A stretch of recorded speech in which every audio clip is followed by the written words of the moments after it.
Assalamualaikum warahmatullahi wabarakatuh. Bismillahirrahmanirrahim. Alhamdulillah. Assalatu wassalamu ala rasulillah Sayyidina wa maulana Muhammadin abdillah. La hawla wa la quwata illa billah. Amma ba'd. Hadratal muhtaram, yang terhormat beliau Habib Ja'far Al-Musawwa. Yang saya hormati para jamaah sudah sholat maghrib yang berada di ruang utama sholat Masjid Agung Jawa Tengah, para santri Mahatafid Al-Quran MAJT Basnas Jawa Tengah, dan yang saya hormati para pendengar Radio Dais, Radio Gaul, serta pemirsa MAJT TV dan TVku dimanapun Anda berada. Alhamdulillah, di kesempatan yang penuh berkah dan manfaat ini kita masih dipertemukan kembali oleh Allah Subhanahu wa Ta'ala di masjid, di ruang utama Masjid Agung Jawa Tengah ini dalam keadaan insyaallah sehat walafiat. Kajian pada malam hari ini yaitu kajian hadis kitab Riyadhus Shalihin. Insyaallah tema yang akan dikaji pada malam hari ini yaitu tentang taubat. Untuk itu, apabila nanti para jamaah dan para santri yang ingin bertanya bisa ditanyakan langsung kepada guru kita, beliau Habib Ja'far Al-Musawwa. Dan bagi para pendengar serta pemirsa yang ingin bertanya bisa melalui WhatsApp-nya Radio Dais di 0821 336 70.000. Untuk mengawali kajian pada malam hari ini, terlebih dahulu mari kita buka dengan bacaan umul kitab li ridhoillah wa li syafaati rasulillah bi barakati suratul Fatihah. A'udzubillahi minasyaitonir rajim. Bismillahirrahmanirrahim. Alhamdulillahirabbil alamin arrahmanir rahim maliki yaumiddin iyyaka na'budu wa iyyaka nasta'in ihdinas siratal mustaqim siratal ladzina an'amta 'alaihim ghairil maghdubi 'alaihim waladdallin amin. Selanjutnya mari kita simak bersama-sama kajian pada malam hari ini bersama dengan beliau Habib Ja'far Al-Musawwa. Waktu kami persilakan. Assalamualaikum warahmatullahi ta'ala wabarakatuh. Bismillahirrahmanirrahim. Alhamdulillahi rabbil alamin. Wabihi nasta'in ala umurid dunya waddin. Summa salatu wassalamu ala imamil anbiya'i wal mursalin Sayyidina wa habibina wa syafi'ina wa qurrati a'yunina wa maulana Muhammadin sallallahu alaihi wasallam wa ala alihi wa ashabihi ajma'in. Amma ba'd. Bapak Ibu hadirin hadirat yang saya hormati, dan juga para pemirsa MAJT TV dan juga pemirsa TVku serta seluruh pendengar setia Radio Dais dan juga Radio Gaul FM dimanapun berada, rahimakumullah. Alhamdulillah, kita bersyukur pada Allah Subhanahu wa Ta'ala yang mempertemukan kita di ruang sholat utama Masjid Agung Jawa Tengah yang kita cintai ini. Mudah-mudahan pertemuan kita senantiasa diridhoi oleh Allah Subhanahu wa Ta'ala sehingga bisa membawa manfaat untuk kita semuanya bidini wa dunya ilal akhirah. Amin ya rabbal alamin. Baik, tadi sudah disampaikan oleh Ustadz Faiz bahwa tema kali ini adalah taubat. Taubat itu kalau di dalam kitab Tanqihul Qaul ada satu keterangan, at-taubatu hiya ar-ruju'u mimma kana mazmuman fi syar'i ila ma huwa mahmudun fi syar'i. Jadi yang namanya taubat itu adalah kembali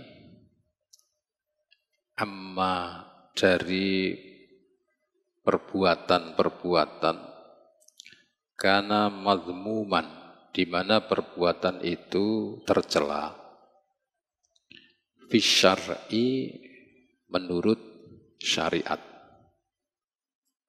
Jadi yang namanya taubat itu kembali dari perbuatan-perbuatan yang menurut syariat itu tercela. Kemudian ila ma huwa mahmudun, menuju kepada satu perbuatan yang terpuji fi syar'i, di dalam syariat. Sehingga apa yang dulu pernah saya sampaikan bahwa kemaksiatan itu diidentikan dengan kerendahan, ketercelaan. Sedangkan ketaatan itu diidentikan dengan kemuliaan, keberuntungan. Ada satu keterangan, man kharaja fi dhillil ma'siyah ila izzi ta'ah. Barang siapa yang keluar min zillil maksiyat, dari rendahnya maksiat, ila izzi ta'ah, menuju ke keberuntungan, kemuliaan, kemenangan, ketaatan. Jadi orang-orang ulama-ulama solehin itu tadi itu mengidentikan yang namanya maksiat itu dengan kerendahan, sedangkan ketaatan itu identik dengan keberuntungan. Supaya kita ini betul-betul berpikir dua kali apabila ingin melakukan hal-hal yang dianggap tercela oleh syariat. Dan memang semua perbuatan yang tidak baik menurut syariat itu tercela dan rendah. Ya. Siapapun itu.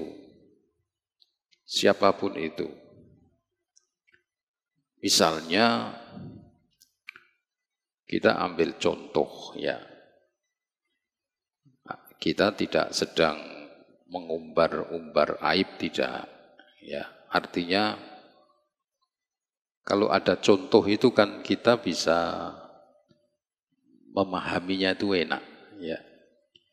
Yang viral baru-baru kemarin itu. Ada seorang mubalek yang begitu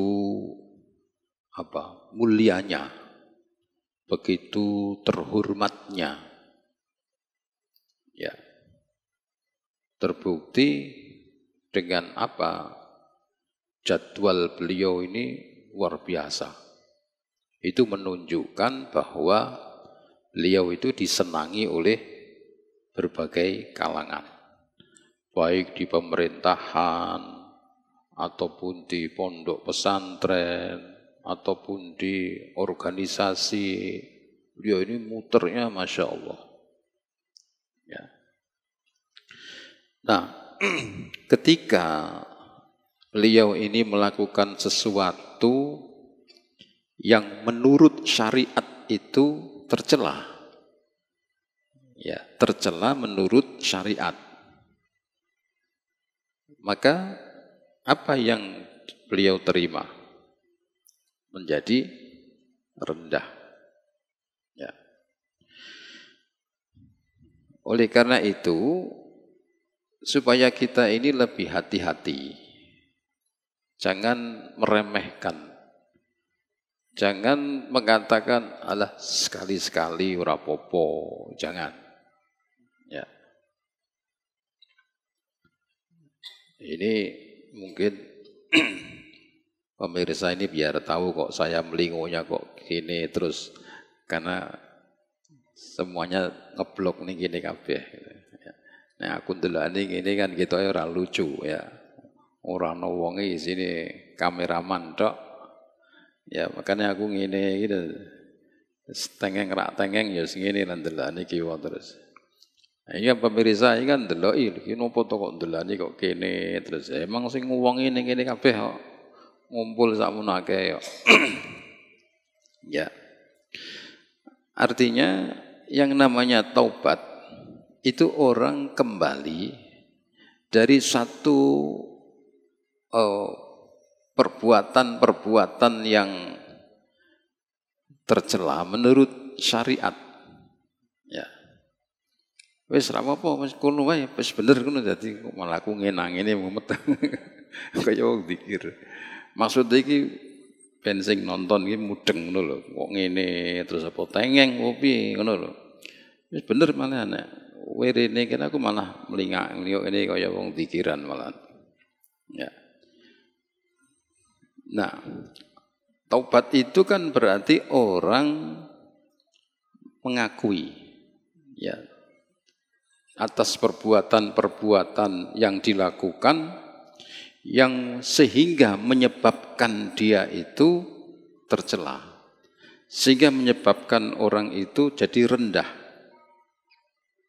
Maka bertaubat yaitu dari perbuatan yang tidak baik menuju perbuatan-perbuatan yang terpuji menurut syariat. Kita contoh beliau ini. Jadi begitu viral, begitu masyarakat itu berkomentar yang macam-macam. Beliau dengan legowonya itu namanya bertobat. Ya, baik lewat TikTok atau lewat video khusus ya ataupun lewat reality show. Beliau menyampaikan penyesalannya. Menyesal atas perbuatan-perbuatan, nah itu namanya taubat. Ada orang yang membantah. Ya, ada orang yang membantah. Lu kan saya tuh maksudnya begini. Nah, itu namanya orang yang belum bertaubat. Meskipun ada, ya kadang orang-orang itu suka ben rame.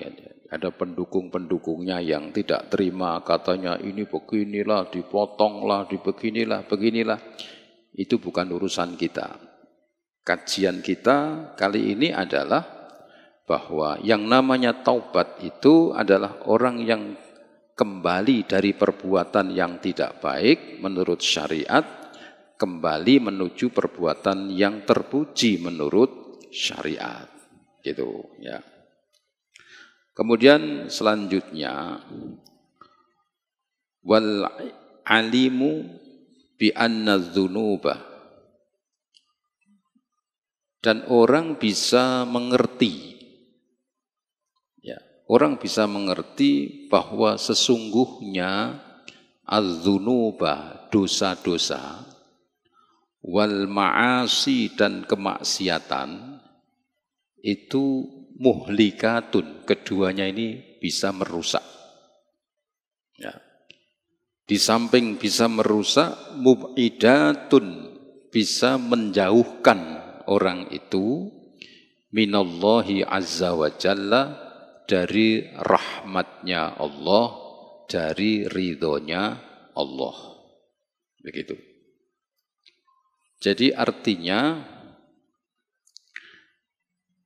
barang siapa yang melakukan sesuatu yang menurut syariat itu tidak baik, ya, syariat itu yang membuat adalah Allah. Allah yang menetapkan yang baik itu ini, yang buruk itu ini. Sudah ditetapkan melalui Al-Quran dan dijabarkan oleh Nabi Muhammad SAW, juga dicontohkan oleh Nabi Muhammad SAW. Yang baik ini, yang tidak baik ini. Gitu ya. Nah, apabila ada orang itu melakukan hal-hal yang tidak baik atau dosa atau kemaksiatan, maka itu bisa menghancurkan, merusak itu kan bisa menghancurkan. Bisa menghancurkan dan bisa menjauhkan orang itu dari rahmat dan ridhonya Allah. Kenapa kok bisa jauh? Ya, kira-kira ini, kalau kita umpamakan ya, saya sebagai pimpinan organisasi atau pimpinan pondok atau pimpinan apalah, ya, biar gampang ya. Misalnya masjid ini ada aturan, habis sholat, azan maghrib, nanti jeda sekian menit baru iqomah misalnya. Kalau isya begini nanti iqomah, ada waktunya kan. Saya yang membuat ini, yang jedanya itu antara azan sampai iqomah itu misalnya 10 menit. Ya. Tahu-tahu ini muadzinnya ini, beliau ini Ustadz Faiz, ke 3 menit dikomati. Saya tahu ini, kira-kira saya marah enggak sama Ustadz Faiz? Atau saya ridho dengan Ustadz Faiz? Ustadz Faiz sih melanggar aturanku ini. Wong wis tak hitung-hitung, misalnya ini ngomong gitu aja ya. Mestinya 10 menit baru iqomah, iki kok 3 menit wis dikomati, misalnya gitu. Kira-kira aku ndelok beliau ini nesu ora? Nesu ya? Berarti apa? Ngenteng ke aku gitu. Ngeremeh ke aku. Ini kaitannya dengan Allah Subhanahu wa ta'ala. Allah menetapkan kebaikan itu untuk kemaslahatanmu, bukan Allah yang diuntungkan. Kowe aja ngene, kowe aja ngapusi, kowe aja fitnah, kowe aja goroh, kowe aja iki gawe kowe dhewe, maksudnya kan gitu. Lah kok iki malah nyimpang. Kira-kira bagaimana Allah? Iki kurang ajar iki. Ini namanya meremehkan Allah, ya, melecehkan Allah. Nah, orang yang melecehkan Allah pasti, kalau dalam bahasa hadis qudsinya itu kan, ana inda dhanni abdi bih. Allah ini menyatakan aku ini tergantung dari persangkaan, sikap hambaku kepada aku. Jadi kalau hamba ini bersikap kepada Allah mendekat, ya, yakin kepada Allah, maka Allah lebih mendekat. Tapi kalau ada hamba ini menjauh kepada Allah, ya Allah menjauh. Nah, orang maksiat itu kan berarti menjauh dari Allah. Orang maksiat melakukan dosa itu berarti dia tidak mengindahkan aturan-aturan Allah. Dia lebih memilih nurut dengan nafsunya. Dia lebih memilih nurut kepada setan. Maka Allah, nah ini disampaikan ini supaya kita ini mikir-mikir gitu loh. Nek maksiat itu mikir-mikir, urusane ora kowe karo aku iki, urusane karo Gusti Allah. Nek wis urusan karo Gusti Allah, akibatnya kalau kita jauh dari Allah, maka kita dijauhkan dari rahmat dan ridhonya Allah. Wong nek urip ora entuk rahmate Gusti Allah, ora entuk ridhone Gusti Allah ya naudzubillah min dzalik. Cilaka. Mbok kaya apapun kalau tidak mendapatkan rahmat Allah, tidak mendapatkan ridho Allah, maka pasti cilaka. Nah, jadi dosa dan kemaksiatan itu bisa merusak dan menjauhkan dari rahmat dan ridho Allah dan wajannatihi, termasuk jauh dari surganya Allah. Kita berbicara dalam konteks Islam. Ya, saya berbicara di depan orang-orang Islam. Nah, orang Islam itu kan sama tujuannya. Jenengan semua dengan saya ini tujuannya sama. Apa tujuan kita? Mendapatkan rahmat Allah yang akhirnya nanti dimasukkan ke dalam surga. Kan orang Islam kan begitu. Tujuan akhirnya itu dimasukkan ke surganya Allah Subhanahu wa ta'ala. Sing duwe surga kuwi Gusti Allah. Kudune piye nek wong ngerti ya arep mlebu ning ngene omah, lah kok sing duwe omah mbok kepreti. Kudune bagaimana? Ya nunduk-nunduk, anu ya, aku tak melu mlebu ya, aku tak nunut ya, aku mbok begitu. Sing duwe surga Gusti Allah, lah kok malah kita menentang apa yang menjadi ketentuan Allah Subhanahu wa ta'ala gitu. Nah, watarkuha, orang yang meninggalkan tadi itu dosa dan sebagainya itu faqarribun ilallahi azza wa jalla wa jannatihi, maka dia akan dekat kepada Allah dan dekat dengan surganya Allah Subhanahu wa ta'ala. Nah, inilah mukodimah dari bab tentang taubat.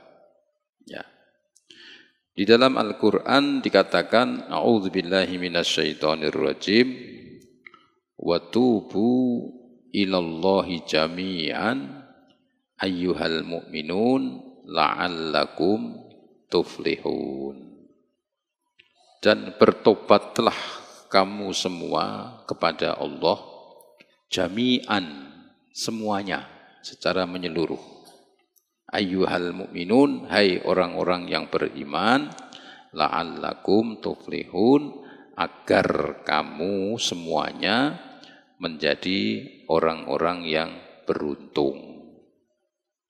Ya. Jadi ada kalimat itu pasti ada lawan katanya. Kalau beruntung itu berarti lawan katanya apa? Rugi. Ya. Allah sampaikan tobatlah kamu supaya kamu beruntung. Berarti nek gak gelem tobat ya berarti akan rugi. Ya, bejo lawane ciloko. Ya.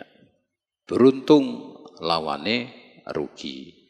Nah, ini Allah menjanjikan la'allakum tuflihun. Saya pernah sampaikan ya bahwa yang namanya la'alla itu artinya semoga, mudah-mudahan. Ya. Itu kalau dalam kamusnya seperti itu.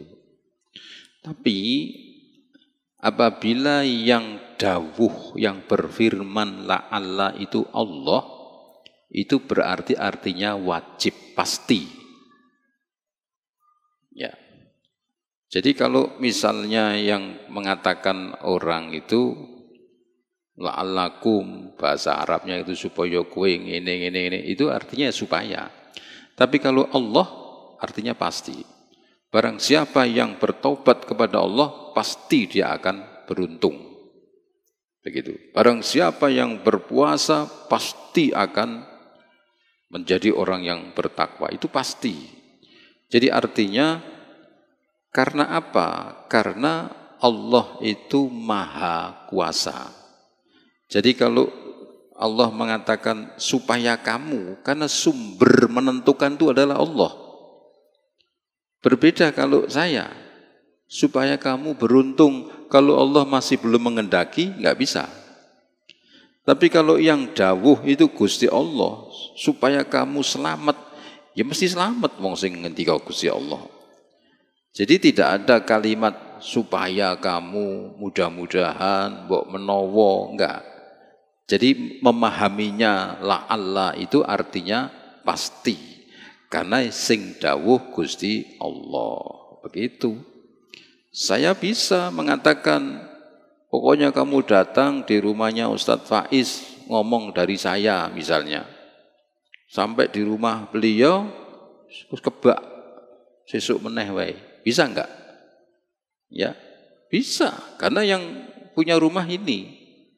Nah, kalau yang ngomong sendiri Ustadz Faiz, kowe teko ning nggonku kene tak enteni.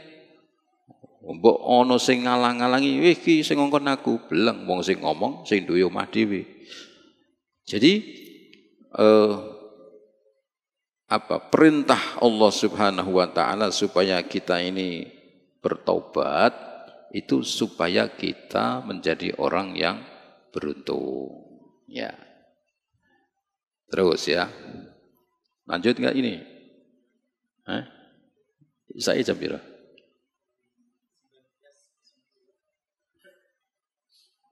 Oh, 19 ya. Ya. Terus ya. Sudah ada yang bertanya? Oh ya. Sebelum dari pendengar untuk bertanya, saya silakan para jamaah dan para santri yang mau bertanya, monggo. Bebas bertanya. Bebas, ayo. Monggo, Bapak. Monggo. Assalamualaikum warahmatullahi wabarakatuh. Waalaikumsalam warahmatullahi wabarakatuh. Kulo Kang Kaji Akrom saking Kalewungu. Mengenai tobat niki wonten tiyang Islam terus tertarik kalih perempuan selain Islam. Setelah itu terjadi beberapa hal, dia masuk Islam lagi. Apakah tobatnya diterima oleh Allah? Dan kami butuh penjelasan. Matur nuwun. Assalamualaikum warahmatullahi wabarakatuh. Waalaikumsalam warahmatullahi wabarakatuh.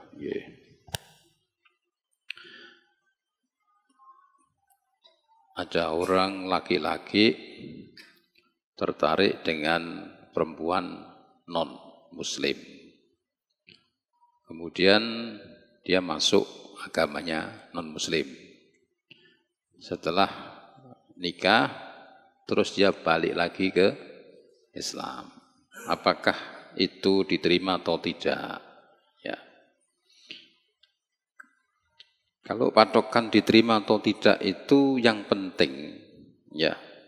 Dari awal dia tidak mensiasati, ya, tidak mensiasati atau tidak melecehkan Allah.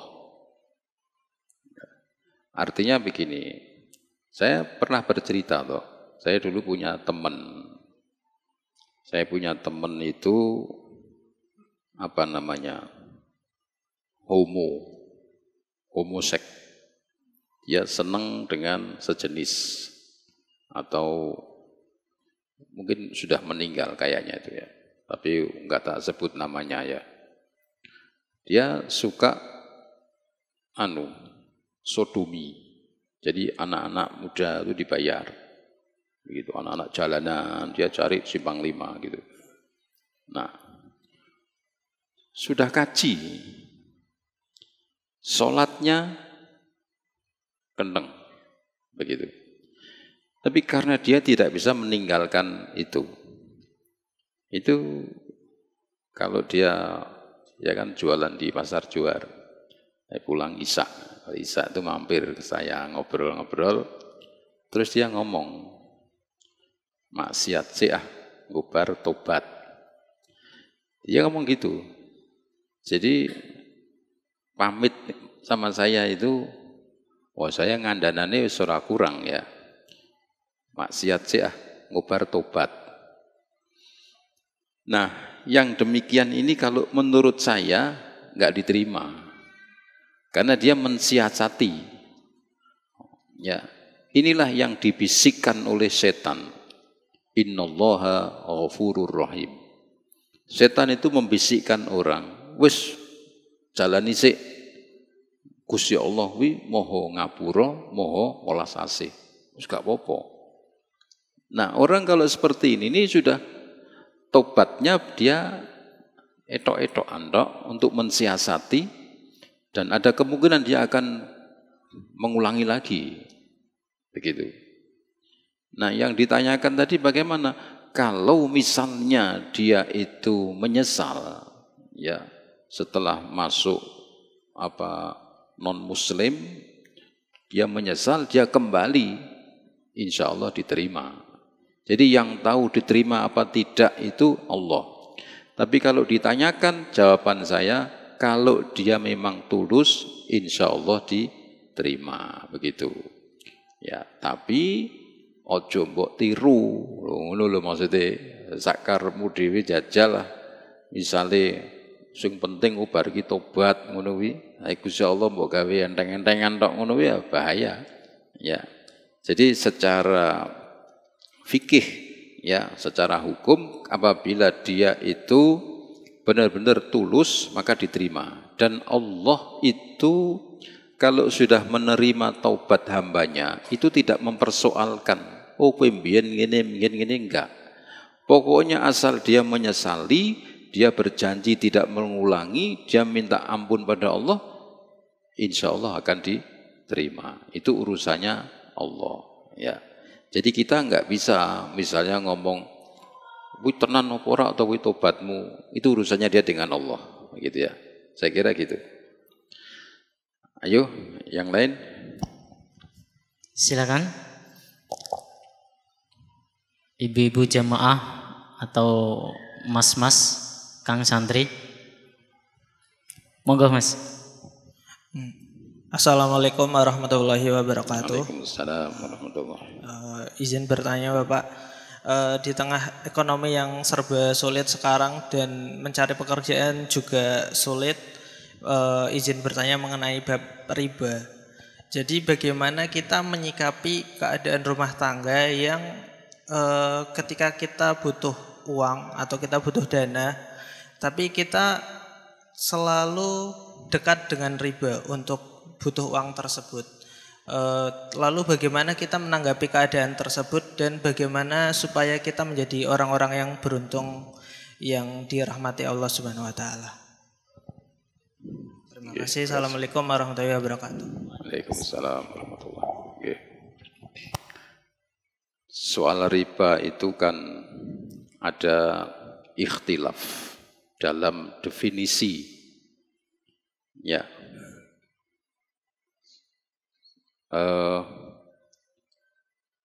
Saya selalu menjawab kalau pertanyaan tentang riba, biasanya kalau sudah riba itu arahnya ke bank, bunga bank, gitu ya.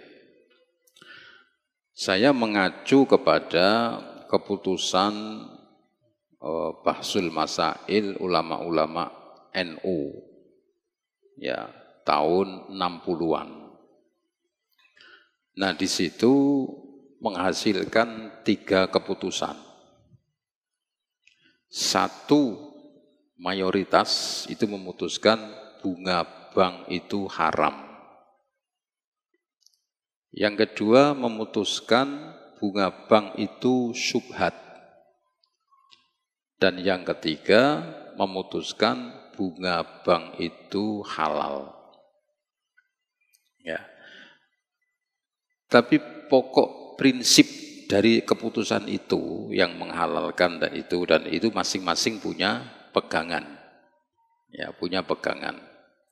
Yang satu mengatakan riba itu meh sidik, meh akeh, dilarang oleh Quran, ya haram, sudah.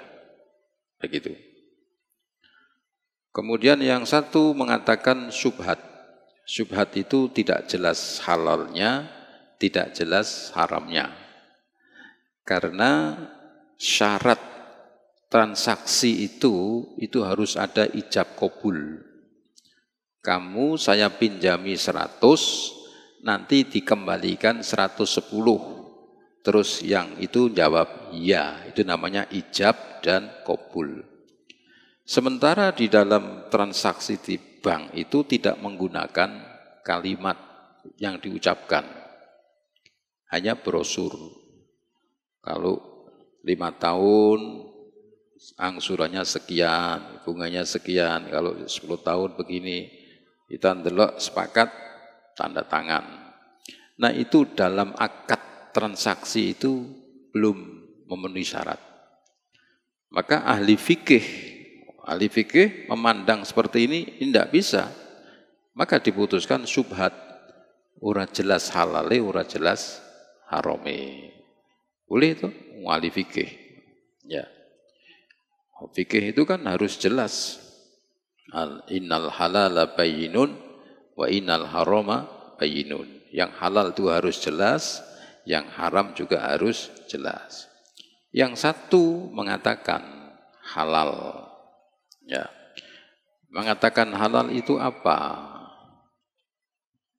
Dia menggunakan usul fikihnya. Al-hukmu yaduru ma'ilatih.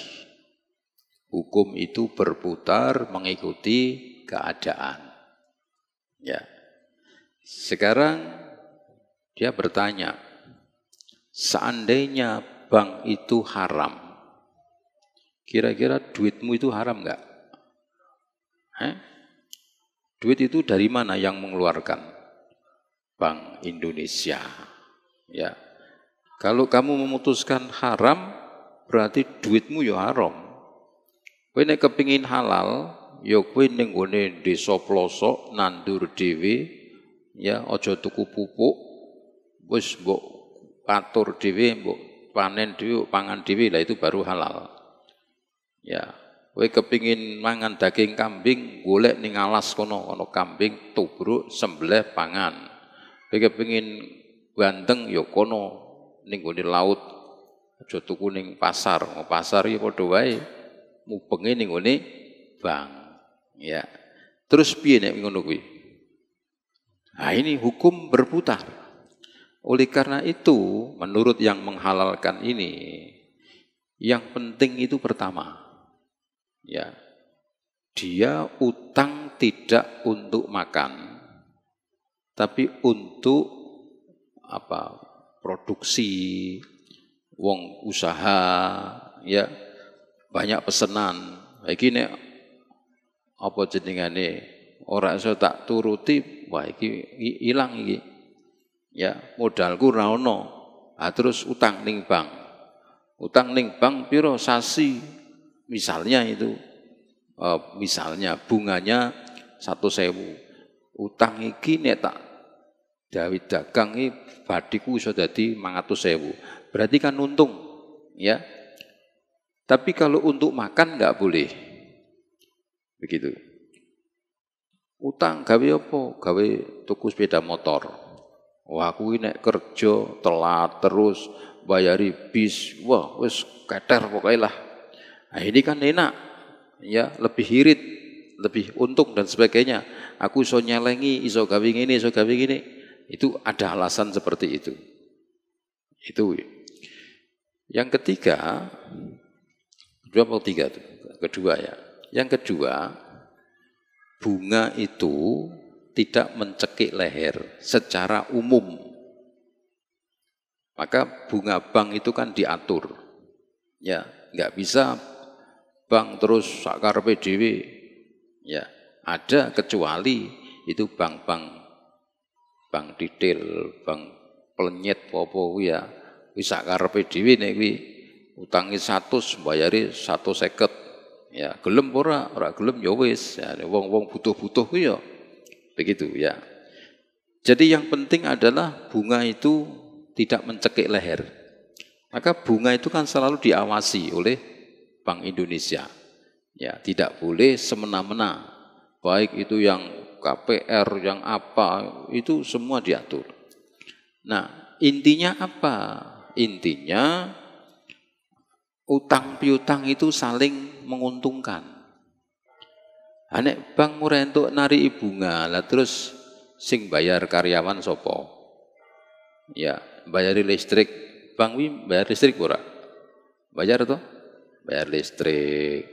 Engko sing ngresiki sapa sing bayar. Nek jalukmu utang 100, bayari 100, ya bangkrut. Aja tiri-turu bank ngene Saudi Arabia. Saudi Arabia ini negarane sugih. Ya, karyawan itu bayarannya ora saka kuwi tapi saka pemerintah. Ngono. Ya, jadi alasan-alasan itu bisa membuat apa namanya? Nah, tadi yang ditanyakan ini kan seolah-olah ya seolah-olah utang dengan bunga itu semuanya bunga riba. Kan begitu. Jadi seolah kan riba semua. Ada yang begitu. Ya monggo, tapi kalau dalam fikih itu keputusannya seperti itu. Ya. Jadi kalau misalnya jenengan mengatakan riba itu haram, ya wis bar. Duitmu wis kondi. Ya. Ora ana duit yang lolos dari bank. Kan begitu. Bank Negara Indonesia, BI ya, Bank Indonesia. Terus siji kok karo Menteri Keuangan dibelek kene iki setor ning kene mubeng ora ono sing lolos dari bank gitu ya. Jadi bagaimana sikap kita ya kayak tadi itu ya. Kita mensikapi bank seperti itu. Kalau kita mengatakan haram, oke nabung ning bank duitmu haram. Ayo. Duitmu campur, diutangke kono, diutangke kene, ora mumet. Mbok cekeli dhewe, dirampok mek tanggamu bar kowe. Ya. Jadi kan al-hukmu yaduru ma'a ilatih. Hukum itu berputar mengikuti keadaan. Gitu ya. Nah, terus diolah-olah lagi ada bank syariat. Intine ya padha ngono kuwi. Apane syariat itu terus bebas. Padha wae malah bunga syariat itu lebih besar daripada konvensional, ya toh. Sing penting niat dan akadnya itu benar pokoknya. Mau syariat, mau apa, tadi patokannya tidak untuk makan, tapi untuk produksi dan bunganya tidak mencekik leher. Itu ya. Wis, entek. Mendengar apa kuwi? Assalamualaikum warahmatullahi wabarakatuh. Waalaikumsalam warahmatullahi wabarakatuh. Nama saya Rizal dari Pucang Gading. Bib izin bertanya, seorang melakukan perbuatan tercela terus bertobat, kemudian melakukan lagi, terus tobat lagi, dan itu sering dilakukan. Bagaimana pertobatan yang berulang-ulang tersebut? Apakah termasuk dari perbuatan yang meremehkan Allah? Matur suwun, Bib. Ya kalau kita dalam konteks husnudzon, ya wong jenengane menungso kuwi kan apa mahalul khata' wan nisyan. Ya. Wis tobat delalah kepleset meneh. Ini dalam konteks husnudzon. Menungso kuwi salah, baleni meneh salah meneh, begitu. Jadi yang penting itu nanti urusannya dengan Allah. Apakah dia benar-benar tulus, benar-benar bertobat atau tidak, urusannya pada Allah. Kalau kita disuruh ditanya begitu, ya jawabannya seperti ini. Enggak perlu kita ini mengedepankan su'dzon. Wah, nek kuwi wis belum tentu, ya.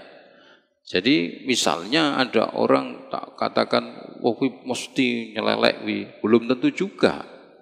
Ya, wong jenengane wong kepleset kuwi menungso kuwi kan mahalul khata' wan nisyan, tapi dikatakan mahal di panggonan.